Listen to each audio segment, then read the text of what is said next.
আমার স্বামী দেওয়ার প্রতিটা পোশাক ননদের ভীষণ পছন্দ হয়ে যায়। সে ভাবে এটা আমার গায়ে বেশি মানাবে।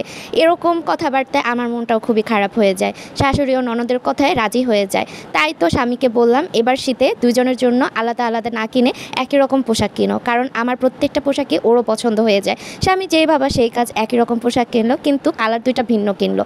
২টা কালার ভিন্ন আনাতে আমার জন্য স্বামী যে কালারটা পছন্দ করে আনলো সেটাও নাকি ননদের পছন্দ হয়ে গেল, কিন্তু সেই কালারটা আমারও ভীষণ পছন্দ ছিল।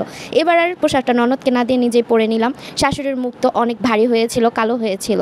তারপর শাশুড়ি আমার গায়ে সেই পোশাকটা দেখে বলল, এই কালারটা তোকে অনেক খারাপ দেখা যায়, এক কাজ কর তুই ওই কালারটাই পর, এই কালারটা তোর ননদকে দিয়ে দে। এবার তো আমার ধৈর্যের বাঁধ ভেঙে গেল। আমিও চটং চটং কতগুলো কথা শুনিয়ে দিলাম। হ্যাঁ, প্রত্যেকটা বাঙালি পরিবারে এই একই সমস্যা ভাবি আর ননদের মধ্যে। হয় পোশাক আশাক, না হয় ভাইয়ের আদর। দুইটার ভাগাভাগিতে ভাবি আর ননদের মধ্যে একটা খারাপ সম্পর্ক তৈরি হয়ে যায়। কি এটা প্রতিটা বাঙালি ঘরে হয় না ভাই? আমিও বাঙালি ঘরের মেয়ে, আমারও ভাবি আছে।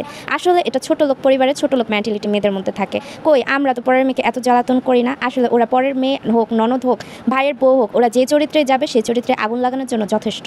ওদের না নিজের জিনিসের থেকে পরের জিনিসের প্রতি লোভ আর নজরটা বেশি থাকে। আর এই লোভ আর নজরটা কারা তৈরি করে বলেন তো? হ্যাঁ, আমাদের মতো যে শাশুড়ি মারা, যারা কিনা মেয়েকে ছোট থেকে বুঝিয়ে আসে তোমার জিনিসও তোমার জিনিস যেটা না, যেটার দিকে তুমি কুলুর নজর দিবা সেটাও তোমার আদায় করে নিতেই হবে। যদি না পারো আমি তো পাশে আসছি। এইসব মায়েরা না এইসব মেয়েদেরকে এই শিক্ষাই দেয়। তাই তাদেরকে ননদ না বলে ছোট লোক বলা উচিত।